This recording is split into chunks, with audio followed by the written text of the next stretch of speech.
La amenaza de las nuevas tecnologías en los negocios, el ciberespionaje empresarial, es un artículo de la profesora Carmen Rocío Fernández Díaz, docente e investigadora de Derecho Penal y Criminología de la Universidad de Málaga, que ha sido galardonado con el primer premio de la 17ª convocatoria del Premio de Artículos Jurídicos García Goyena, convocado por la Facultad de Derecho de la UNED. Los desafíos jurídicos del siglo XXI en España ha sido la línea directriz para los trabajos que se presentaron a esta convocatoria.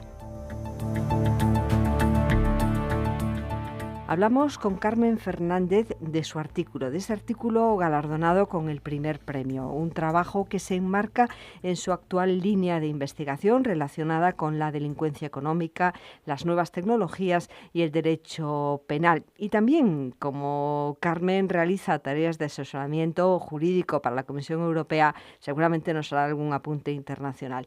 Muy buenos días, Carmen. Buenos días, un saludo a todos los que nos estén escuchando.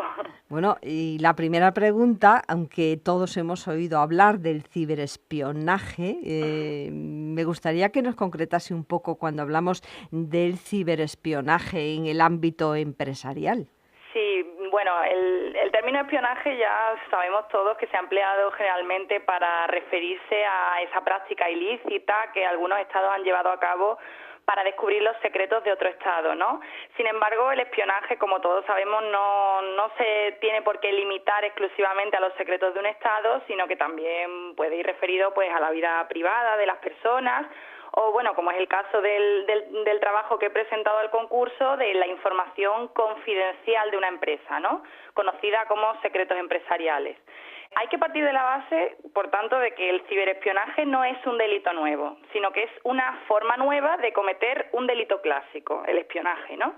Esta es una característica común de todos los ciberdelitos, es decir, todos los delitos que se cometen a través de las nuevas tecnologías y que se van incorporando a las sucesivas reformas del Código Penal, son delitos de toda la vida que empiezan a cometerse a través de un nuevo medio, ¿no? Esta es una nueva modalidad comisiva de un delito que ya existía y que son las tecnologías de la información y la comunicación. Las tecnologías, como todos sabemos, se han convertido en una herramienta imprescindible en la vida de todas las personas y también en la actividad empresarial cotidiana, eso es indudable. Hoy en día resulta impensable que las grandes cantidades de información que se manejan en el tejido económico del mercado pues siguieran almacenándose en soportes no electrónicos, ¿no? El archivador, las carpetas, los cuadernos, el papel, en definitiva, ha pasado a la historia. Esto último, además, se confirma si tenemos en cuenta que hoy en día hay multitud de empresas que solo disponen de una sede virtual, es decir, que no tienen un espacio físico en el que desarrollan su actividad. Pues bien, esta digitalización, podríamos decir, de la sociedad facilita sin duda la vida de las personas, pero también, a la vez, aumenta exponencialmente los riesgos de ataque a toda la información que se encuentra digitalizada. Digamos que las tecnologías facilitan la comisión de delitos, suponiendo una diferencia respecto de las formas de llevar a cabo estos delitos que ya existían, que podría centrarse en 3 puntos clave. En primer lugar, el anonimato que ofrece el ejecutar un comportamiento ante la pantalla de un ordenador. En segundo lugar, la posibilidad de comisión del delito desde cualquier punto del mundo, es decir, la distancia. Y, en tercer lugar, el mayor impacto o la mayor entidad del ataque que puede producirse a través de este medio, pues simultáneamente pueden atacarse muchos sistemas de información, por ejemplo. Todo esto hace que, como ha puesto de manifiesto una de las empresas más importantes de seguridad informática a nivel mundial, que el espionaje que se comete a través de medios informáticos, es decir, el ciberespionaje, constituya la causa de las pérdidas económicas más importantes que se derivan de la ciberdelincuencia.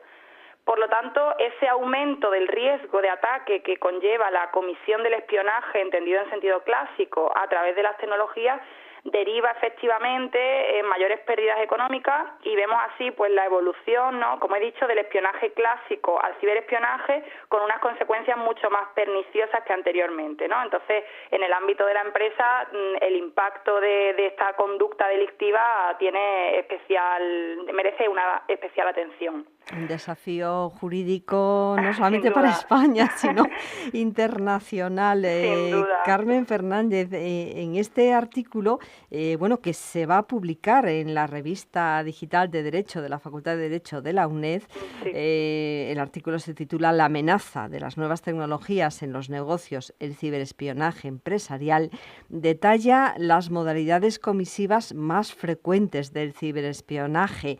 Y bueno, además también pues analiza y describe que el acceso ilícito como presupuesto típico del ciberespionaje no es suficiente para entender que se ha consumado un delito. Así que el artículo es muy interesante y recomiendo a los oyentes y a los lectores de la revista que estén atentos porque, como digo, se va a publicar en esa revista digital de la Facultad de Derecho. En este momento, en estos apuntes que estamos haciendo en la radio de la UNED, me gustaría, Carmen Fernández Díaz, que nos hablase de básicamente qué elementos se tienen que dar para que se produzca el ciberespionaje empresarial y que además sea delito. Sí, pues bueno, las formas de cometer ciberespionaje son de diversa naturaleza, ¿no? Es decir, a medida que se crean técnicas de ataque más sofisticadas, surgen también nuevas formas, nuevas vías, ¿no?, de irrumpir en sistemas de información ajenos. Esto dificulta también, se ha dicho de paso, la detección de estos comportamientos ilícitos, ¿no? Cada vez la complejidad y la mayor sofisticación de estas técnicas obliga también a medios de investigación más sofisticados, ¿no? Pero fundamentalmente los elementos que deben darse para que se produzca ciberespionaje empresarial y que sea delito son 4. En primer lugar, el ciberespionaje exige como presupuesto un acceso ilícito a la información empresarial confidencial. Ese presupuesto de acceso ilícito exige o supone la vulneración de unas medidas de protección que el titular de la información ha debido adoptar para preservar su confidencialidad. Entonces, es necesario que existan también esas medidas para que se produzca ese acceso ilícito y que sean vulneradas estas medidas. La vulneración de estas medidas o el acceso ilícito puede ejecutarse a través de distintas modalidades. Hoy en día son innumerables. Tenemos los troyanos, que son los virus de toda la vida y que hoy en día adquieren formas diversas, como captar el tecleo que se produce en el ordenador o captar la pantalla que está en ese momento en nuestros ordenadores. Hay suplantadores de identidad, hay encubridores o rootkits que suponen un acceso encubierto al dispositivo de forma continuada y oculta, o los programas espías, ¿no? El acceso ilícito puede llevarse a cabo de diversidad de formas. Pero un segundo elemento fundamental, y como mencionabas no es suficiente el acceso ilícito, sería el dominio o el control efectivo sobre la información. Es decir, ese acceso ilícito no es suficiente, porque si lo fuera estaríamos ante conductas, por ejemplo, de hackeo que castigan meramente una intromisión ilegítima. Sin embargo, el ciberespionaje exige además que el sujeto tenga un dominio o tenga un control sobre la información. De esta forma, el sujeto podría usarla, revelarla o incluso destruirla. Ese control supondría en general en el espionaje, el uso o la revelación entran dentro del espionaje. La destrucción iría ya a través del delito de daños, ¿no? Pero ese segundo elemento es fundamental. Y para que estemos ante un delito de espionaje empresarial es necesario también un tercer elemento, y es que esa información reservada sea una información de carácter empresarial que tenga que ver con su actividad, ya sea industrial, comercial, organizativa, aunque hoy en día hay que decir que el secreto que mayor protagonismo tiene en nuestros tribunales, ¿no?, si nos ponemos a ver sentencias, son las listas de clientes. Este es el secreto empresarial por excelencia, que también es el más buscado en este tipo de delitos, ¿no? Y por último, el último elemento es la finalidad. Para que sea delito el ciberespionaje, la finalidad que tiene que tener el sujeto, y es la de descubrir ese secreto, entendiendo descubrir como apropiarse de él o utilizarlo para revelarlo a un tercero, ¿no? Estos son sustancialmente los elementos clave para que se dé el delito de ciberespionaje. Bueno, hay una cuestión muy interesante que aborda en el artículo Carmen Fernández, y es cuando se refiere a la inteligencia competitiva como riesgo del siglo XXI. Me gustaría que nos hiciese un apunte sobre la relevancia de esta inteligencia competitiva o empresarial. Sí, bien, podría decirse que la idea de inteligencia, ¿no?, es como la contraparte, o podría decirse el reverso del concepto de espionaje, ¿no? La inteligencia se basa fundamentalmente en buscar y analizar información, pero de un modo legítimo, y a partir de dicho análisis, pues actuar de forma estratégica con dicha información. Así, entendida la inteligencia en general, la inteligencia competitiva o empresarial consistiría en esa búsqueda o en ese análisis de forma lícita, importante este elemento, la licitud, de información útil en términos competitivos para sacar provecho de esta información y poder mejorar la posición en el mercado que tiene una empresa. Este tipo de inteligencia, teniendo en cuenta que la inteligencia competitiva es una actividad lícita, es una práctica lícita, tiene o se alimenta sobre todo también de la llamada inteligencia jurídica, que se compone también de un conjunto de técnicas y medios que permiten a un actor, que ya sea público o privado, un conocimiento exhaustivo del entorno jurídico en el que participa para identificar y anticipar riesgos o detectar oportunidades potenciales de actuación para alcanzar objetivos, ¿no? Pues bien, esta conjunción entre los dos tipos de inteligencia, la competitiva y la jurídica, ha abierto todo un nicho de mercado en otros países como Francia o Estados Unidos. En España todavía es una práctica que no es tan frecuente, pero la relevancia de esta inteligencia competitiva reside básicamente en que emplea medios lícitos para conseguir aprovecharse de información de un competidor. Por lo tanto, la inteligencia es una actividad lícita que choca con la ilicitud del espionaje y, por lo tanto, solo aquellas acciones que no suponen una vulneración de las medidas de protección que adopta el titular de la información para protegerla formarían parte de la inteligencia competitiva. Un ejemplo de esta inteligencia, para los oyentes que no están familiarizados con el tema, sería, por ejemplo, la llamada ingeniería inversa. La ingeniería inversa es una técnica legítima también de análisis de información que, en lugar de seguir la dirección de partir del origen de un producto y la información que está en el origen hasta el resultado de esta información, parte, sin embargo, de un producto público, que ya es público, y retrocede en el análisis hasta encontrar el origen o la información que está en su origen. Y, por lo tanto, es una práctica lícita, ¿no? Esta sería un poco la confrontación entre la inteligencia competitiva y el espionaje empresarial. Bueno, es importante, sobre todo pensando en las pequeñas y medianas empresas, que investiguen estas cuestiones y que intenten que no queden esos huecos por donde, se puede descubrir o adquirir información importante para la empresa con medios lícitos, como nos comenta, utilizando esa inteligencia competitiva. Me gustaría también, hablando de esa fina línea entre lo lícito y lo ilícito, que nos hablase un poco del tema de los metadatos y que, por supuesto, ese sería otro programa, cómo afecta a los ciudadanos, pero afecta y mucho también a las empresas. Efectivamente, sí. En la línea precisamente de la inteligencia competitiva, el tema de los metadatos también es un tema de especial interés. Para quien no esté familiarizado con el concepto, los metadatos pueden definirse como los datos sobre los datos o como descripciones de los datos. Un ejemplo quizás aclare esta definición, ¿no? Serían metadatos, por ejemplo, el nombre que damos a un archivo en nuestro ordenador, la fecha de su creación, su tamaño, su última modificación, o la cuenta de usuario desde la que ha sido realizado, y todos estos datos sobre los datos pueden aportar una información muy valiosa sobre el contenido del documento mismo. Sin embargo, ¿qué ocurre generalmente con esta información? Pues lo que ocurre es que su protección se descuida por parte del titular. Por ejemplo, es frecuente que cuando se cuelga en una página web de una empresa determinados documentos, estos datos sobre los datos que están incorporados al documento que se sube a la web no se oculten o no se supriman y estén a disposición de cualquiera que acceda a dicho documento. En muchas ocasiones esos datos son irrelevantes y no son datos confidenciales, pero en otros casos, esos datos que se olvidan y se dejan públicamente, o esa publicidad, entre comillas, de esta información por el descuido de esa protección, nos sitúa ante esa fina línea, ¿no?, entre lo lícito y lo ilícito, pero tendente a lo lícito. Es decir, no existen unas medidas de protección sobre esa información y, por lo tanto, su obtención es lícita en estos casos.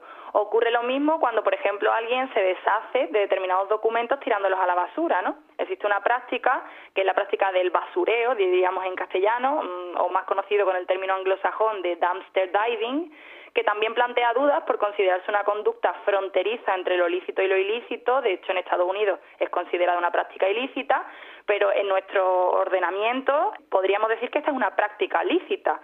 Ocurriría lo mismo con el basureo digital, es decir, cuando se desechan documentos en la papelera del ordenador, ¿no?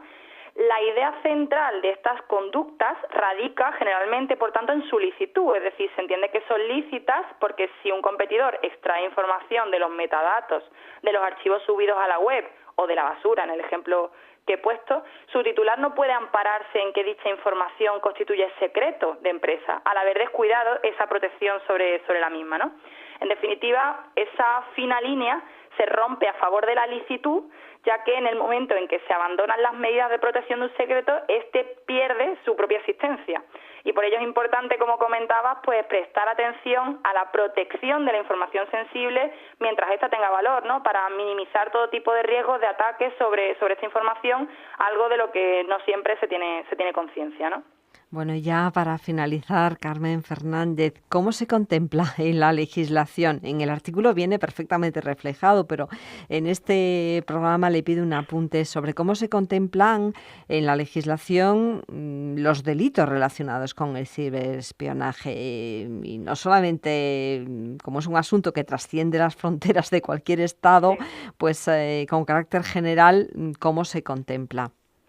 Sí, bueno, en relación con tu pregunta serían varias las cuestiones a destacar aquí. Por un lado, diríamos que la regulación penal de este delito está recogida en nuestro Código Penal, en la referencia a la interceptación de las comunicaciones, ¿no?, como conducta ilícita. Digamos que cada Estado tiene su propia normativa relacionada con el ciberespionaje. En algunos países constituye delitos y en otros no pasa de un asunto civil. Pero lo cierto es que en el caso de España, cuando se detecta que los hechos han tenido lugar en territorio español, rige nuestra regulación nacional.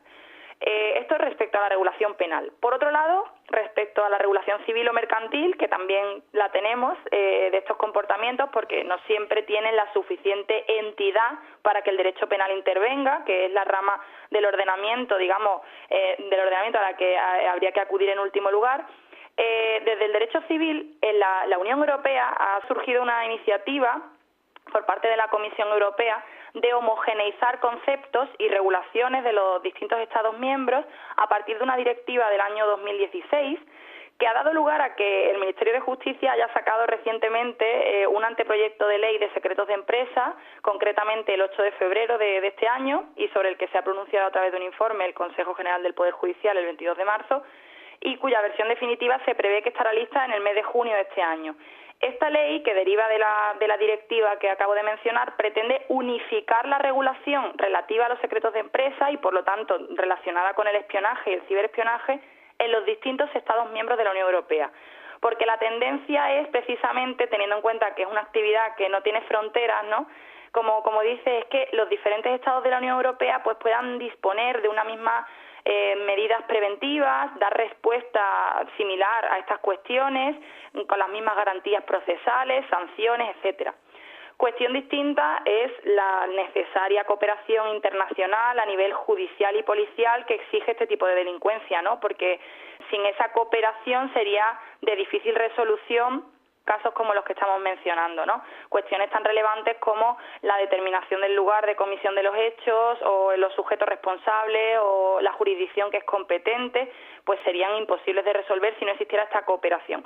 Pero estas cuestiones son cuestiones procesales. Digamos que la regulación penal propiamente dicha pertenece a cada Estado y que en el caso de España hay una respuesta por parte de nuestra jurisdicción penal a este tipo de delitos que podría alcanzar penas de hasta 4 años de prisión o incluso 5 si la información obtenida de forma ilícita pues llegará a revelarse a terceras personas. Bueno, muchísimas gracias, Carmen Rocío Fernández Díaz, por habernos acercado pues unos apuntes que detalla completamente en ese este artículo que mencionábamos que ha obtenido ese galardón, el Premio de Artículos Jurídicos García Goyena en la edición de este curso 2017-2018. La amenaza de las nuevas tecnologías en los negocios, el ciberespionaje empresarial. Un artículo que se va a publicar en la revista de Derecho de la Facultad de Derecho de esta Universidad Nacional de Educación a Distancia, junto con otros artículos que han obtenido otros galardones menores y también una selección de los que se han presentado a esta convocatoria. Y me va a permitir recordar ese libro que está a punto de salir a la luz, que ya está en imprenta, ese libro de Carmen Rocío Fernández Díaz, El derecho penal frente al espionaje empresarial. Así que cuando ya esté en la calle me gustaría volver a hablar con Carmen Fernández sobre este nuevo libro. Muchísimas gracias por habernos atendido. Y bueno, recordamos que ella es docente e investigadora de Derecho Penal y Criminología de la Universidad de Málaga. Muy buenos días. Buenos días, gracias.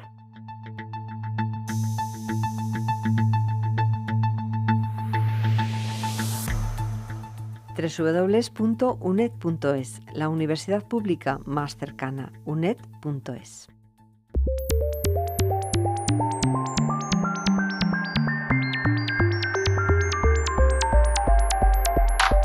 Sin distancias, canal.uned.es.